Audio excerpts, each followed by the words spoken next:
Noon, kapag umihip na ang hangin mula sa kabundukan ng Subic, ang dala nito ay ang simoy ng basang lupa, amoy ng wild orchids, at sariwang lasa ng dahon ng bagon. Ang Sitio Tibag ay hindi lamang simpleng lupang ninuno para sa mga katutubong Aita. Ito ang kanilang altar, kanilang palengke, at kanilang libingan. Ang bawat matatandang puno ay may pangalan, at ang bawat liko ng malinaw na sapa ay may kwentong isinasalaysay ng mga katutubong matatanda sa kanilang mga apo. Ngunit ang lahat ng iyon ay nabalot ng maitim at malapot na alikabok nang magsimulang pumasok ang mga dambuhalang truck. Nagsimula ito sa isang munting pangako. Isang pansamantalang lagakan lamang daw ng mga basura ng karatig bayan ang ilalagay sa gilid ng bundok habang inaayos ang modernong waste facility ng lungsod. Ngunit ang pansamantala ay lumawig ng mga buwan hanggang sa maging mga taon. Sa paglipas ng panahon, ang Sitio Tibag ay naging isang dambuhalang bundok ng nabubulok na basura. Ang malinaw na sapa na dati kinukunan ng inumin at paliguan ay nagkulay tsokolate at nagsimulang bumula ng maputing lason. Ang katas ng dumi na bumaon sa laman ng lupa. Ang mga mababangong bulaklak ay napalitan ng pambubulahaw ng milyon-milyong langaw. "Mabilis lang ito, Kiko," sabi ng kapitan ng barangay kapag nagre-reklamo ang mga katutubo. "May tulong na pananalapi na ibibigay ang munisipyo para sa inyong komunidad." Ngunit ang perang ipinangako ay kailanman ay hindi nakarating sa mga kamay ng mga Aita. Ang dumating lamang ay ang ubo ng mga bata, ang sugat sa balat ng mga matatanda na ayaw gumaling, at ang mababangis na aso na nag-aaway-away sa mga patay na hayop na itinapon mula sa lungsod. Ang legal na papel na formal na nagpapatunay na kanila ang lupang yon ay naging isang walang silbing piraso ng papel sa harap ng mga bulldozer at dump truck. Sa isang air-conditioned na silid, sa pinakatuktok ng pinakamataas na gusali sa lungsod, tumatagay ng mamahaling whiskey si Don Roberto. Siya ang may hawak ng kontrata para sa waste management ng 3 lungsod. Sa bawat tonelada ng basurang maitapon sa Sitio Tibag, milyong-milyong piso ang pumapasok sa kanyang mga account ng bangko. Sa kabilang dulo ng porselanang lamesa ay nakaupo si Mayor Santos. May hipo ng abano sa daliri at nakangiting aso. "Don Roberto, nagpapadala na naman ng sulat yung DENR," wika ni Mayor Santos, sabay halakhak. "May mga reporter na rin daw na umaaligid sa Sitio Tibag. Nag-aalala ang mga kapitan ko sa ibaba. Baka maging mainit tayo sa balita." Inilapag ni Don Roberto ang kanyang baso ng may lakas. Nagligha ng matunog na kalansing. "Mayor, pinalalaki mo ang maliit na bagay. Ang mga Aita.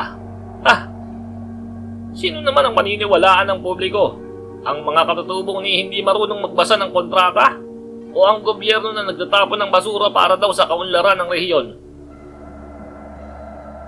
Paano yung order ng pagpapasara?" tanong ng alkalde. "Magbayad ka na lang para sa apela. Ipagpaliban mo ng 1 pang taon. 2 taon pa. Bawat araw na nakabukas ang dam site na yun, kumikita ako ng 250,000. At huwag mong kakalimutan, Mayor Santos, 30% nun ang napupunta sa pondo ng iyong kampanya sa susunod na eleksyon. Kapag isinara natin yun, saan ka kukuha ng ipamimigay mong premyo sa mga barangay fiesta?" Nagkatinginan ng 2 makapangyarihang lalaki at muling nagtawanan. Para sa kanila, ang Sitio Tibag ay hindi tirahan ng mga tao. Ito ay isang malaking hukay lamang na pwedeng lagyan ng pera kapalit ng amoy ng dumi na hindi naman nila kailanman maaamoy sa kanilang mga air-conditioned na mansyon. Nagpadala ang mga katutubo ng kinatawan sa munisipyo, ang matandang si Tandang Lando, na may dalang mga litrato ng mga batang nagkakasakit at ng maitim na tubig sapa. Naghintay ng 8 oras sa labas ng opisina ng alkalde. Nang lumabas si Mayor Santos, hindi man lang ito tumingin sa mata ng matanda. "Oh, Lando, pinalilipat na nga namin kayo sa resettlement area sa kabilang bayan, di ba? Bakit ayaw ninyong umalis?" Malamig na sabi ng alkalde. "Mayor, ang resettlement ninyo ay semento at walang taniman. At higit sa lahat, hindi yun ang aming lupang ninuno. Dito nakalibing ang aming mga ninuno sa lupang to. Bakit ang basura ninyo ang nagpapaalis sa amin?" Nanginginig na sagot ng matanda.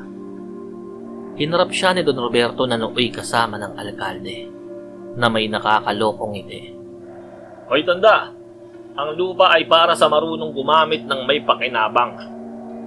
Ang bundok ninyo ay walang pakinabang kung puno lang ng puno. Mas may pera sa basura. Kung ayaw ninyong magkasakit, edi umalis kayo. Walang sino man ang makapipigil sa negosyo namin. Tandaan nyo yan." Nang gabi rin yun, nagtipon ang mga natitirang pamilya ng mga Aita sa pinakamalalim na bahagi ng kagubatan, sa lugar kung saan hindi pa naaabot ng amoy ng dump site. Sa gitna ng bilog ay nakatayo si Tandang Lando. Hawak ang isang sinaunang bungo ng usa at isang munting palayo na naglalaman ng dugong kinuha niya mula sa sarili niyang braso. "Ayaw tayong pakinggan ng batas ng tao," wika ni Tandang Lando sa pabulong na boses. "Ang batas ng tao ay nabibili ng salapi, ng tulad ni Roberto at Santos. Ang ating sapa ay patay na. Ang ating mga anak ay inuubo ng dugo. Wala na tayong mapupuntahan." Isang mas nakakabatang katutubo ang nagtanong. "Tandang Lando, tatanggapin ba natin ang kaparusahang ito? Wala naman tayong ginagawang mali ah." "Hindi," sagot ng matanda. "Kung ang tao ay ayaw magbigay ng katarungan, tatawagin na natin ang matandang gabi. Tatawagin natin ang lumang espiritu na nagpuprotekta sa bundok bago pa man dumating ang mga Espanyol, ang mga Amerikano, at ang mga ganid na politiko." Nagsimula ang maikling orasyon. Ang boses ng mga katutubo ay naghalo-halo sa tunog ng hangin at kaluskos ng mga tuyong dahon. Hindi yun panalangin sa langit. Yun ay isang sigaw ng paghihigante sa kailaliman ng lupa. Ibinuhos ni Lando ang dugo sa ugat ng isang dambuhalang puno ng balete. Sa ilang sandali, ang hangin ay biglang tumigil. Ang mga huni ng kuliglig ay nawala. Ang buong gubat ay napatahimik sa isang nakakatakot na antas ng kapayapaan. Mula sa likod ng malaking puno ng balete, may lumitaw na isang kaanyuan. Walang tunog ang kanyang mga hakbang. Siya ay si Apo Ingo. Sa panlabas na anyo, mukha lamang siyang isang napakatandang lalaki na may balat na kasing kulay ng lupang itim at mga matang tila nag-aalab na natutulog na apoy sa kailaliman. Ngunit ang mga katutubo ay nakatungo. Alam nila kung ano si Apo Ingo. Siya ang aswang ng bundok. Isang nilalang na hindi kumakain ng kapwa niya katutubo, kundi ang mga nag-aasam na sumira sa balanse ng kalikasan at nagdudulot ng matinding paghihirap sa mga walang laban. "Bakit ninyo ako ginising, mga mahal kong anak ng lupa?" tanong ni Apo Ingo. Ang boses niya ay parang dalawang malaking bato na nag-uumpugan sa ilalim ng dagat. Ipinakita ni Lando ang maitim na katas ng basura sa kanyang palad. "Apo, ang ating paraiso ay ginawa nilang tambakan ng basura. at ng kasakiman. Ang aming mga anak ay namamatay. Ang mga pinuno ng bayan ay tumatawa habang kami ay nalulunod sa kanilang dumi. Lumapit si Apo Ingo sa gilid ng dalisdis kung saan natatanaw ang malaking dump site. Amoy na amoy niya ang baho ng bulok na plastik, kemikal, at ang amoy ng lason. Naningkit ang kanyang mga mata. Ang galit na kumukulo sa kanyang dibdib ay nagpayanig sa mga sanga ng puno.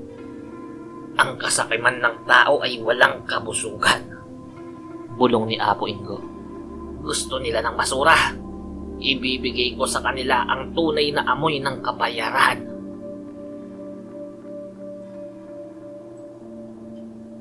Lunes ng gabi, umuulan ng malakas sa lungsod.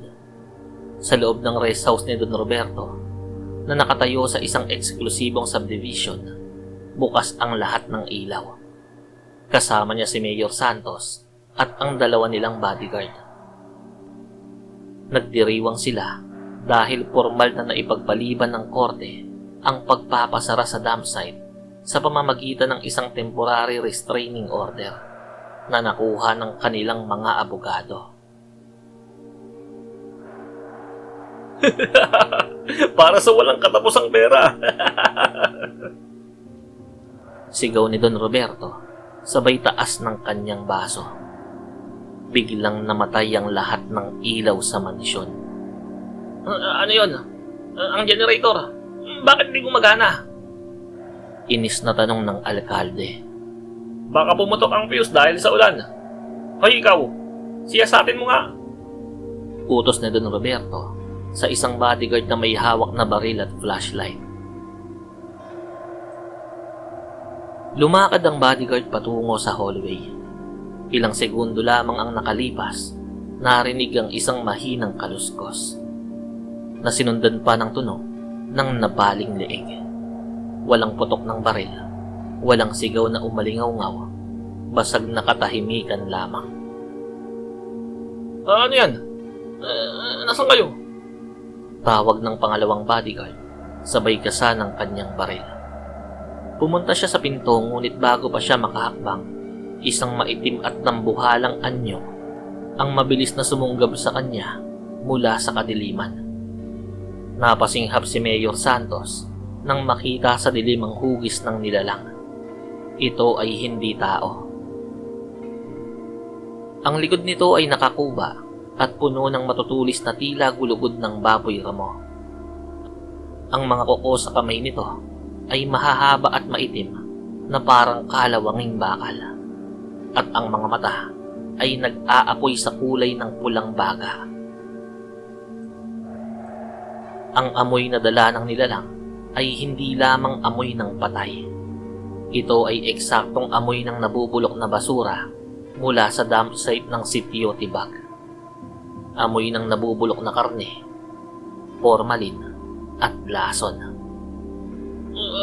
Anong klaseng nilalang ka? Sigaw ni Don Roberto sabay kuha ng baril mula sa kanyang drawer at nagpaputok.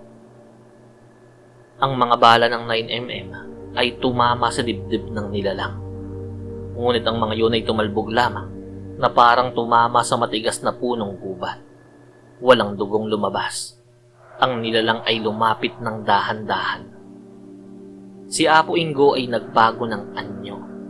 Mula sa pagiging higanting aswang, ang kanyang muka ay biglang naging muka ng mga batang katutubo na nagkakasakit at namatay sa Sitio Tibag. Nais ninyong kumita sa basura ng iba, di ba? Sabi ni Apo Ingo sa boses na libo-libong tao ang tila nagsasalita ng sabay-sabay. Nais ninyong ibaon ang aking mga kababayan sa inyong mga dumi upang kayo ay makabili ng inyong mamahaling alak at sasakyan.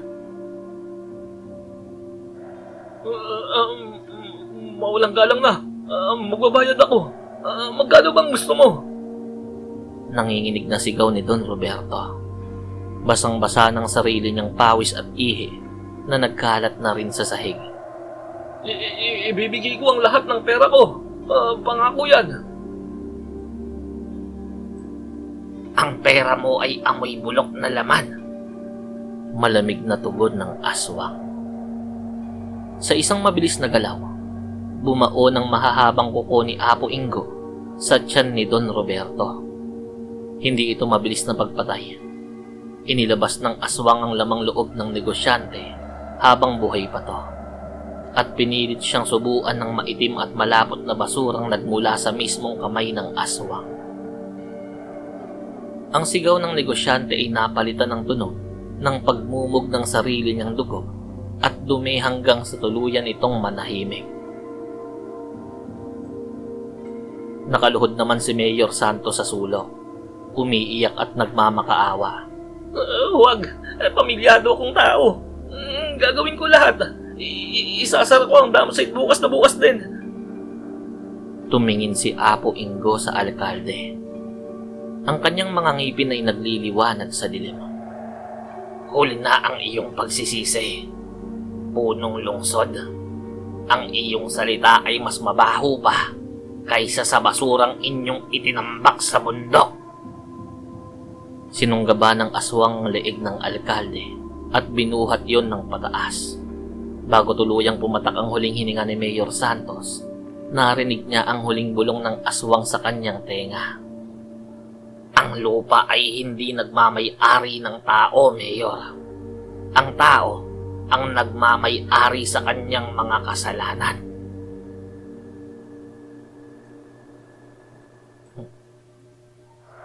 Kinabukasan, naging pambansang balita ang natagpo ang bangkay ng kilalang negosyanteng si Don Roberto at ni Mayor Santos. Ang formal na ulat ng pulisya ay nagsabing ito ay gawa ng isang masamang elemento o maayos na planadong pag-atake ng mga rebelding grupo. Dahil sa matinding pinsala sa mga bangkay na tila nilapa ng mabangis na hayop. Ngunit walang anumang alahas o pera ang nanakaw sa mansyon. At iyon ang ipinagtataka nila. Ang tanging natagpuan ng mga investigador sa tabi ng dalawang bangkay ay dalawang malaking supot ng maitim at mabahong dumi na nanggaling sa dump site ng Sitio Tibag. Dahil sa takot na dulot ng mahiwagang insidenteng yon at sa kawalan ng proteksyon mula sa pumanaw na alkalde at negosyante, ang mga natitirang opisyal ng lungsod ay nagmamadaling naglabas ng direktiba. Sa loob lamang ng 3 araw, ipinalabas ang formal na executive order na nag-uutos sa permanenteng pagpapasara at pagsiselyo sa dam site sa Sitio Tibag.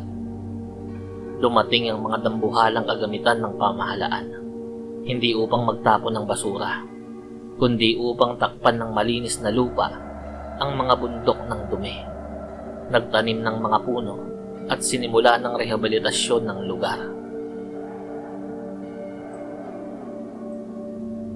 Pagkalipas ng 5 taon, ang Sitio Tibag ay hindi na amoy nabubulok na plastik. Ang kalikasan, kapag binigyan ng pagkakataon, ay may kamanghamanghang kakayahang maghilom. Ang mga tinanim na puno ng bagon at dao ay matataas na. Ang sapa na dati kulay tsokolate at mabula ay muling naging malinaw. Lumalangoy na muli rito ang maliliit na isda at nakakakuha na muli ng inumin ang mga katutubong pamilya. Bumalik ang mga Aita sa kanilang tunay na tahanan. Ang mga bata ay muling nagtatatakbo sa ilalim ng lilim ng mga puno nang walang ubo at sugat sa balat. Sa gilid ng kagubatan, sa tabi ng matandang puno ng balete, nakatayo si Tandang Lando kasama ang kanyang apong lalaki. Inilagay ng matanda ang kanyang kamay sa balikat ng bata habang nakatingin sa malayo. Lolo?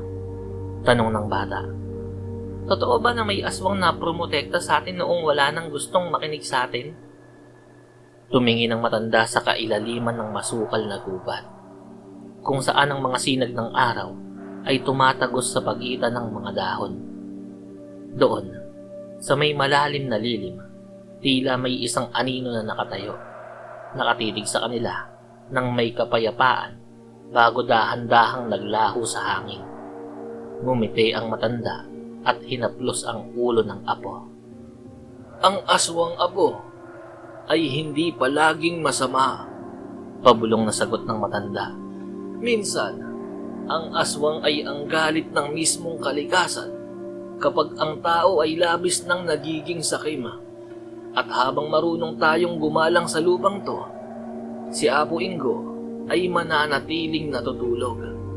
Ngunit kapag pumasok muli ang mga taong walang puso upang abusuhin ang ating paraiso, magigising at magigising ang tagapagtanggol ng lupang to.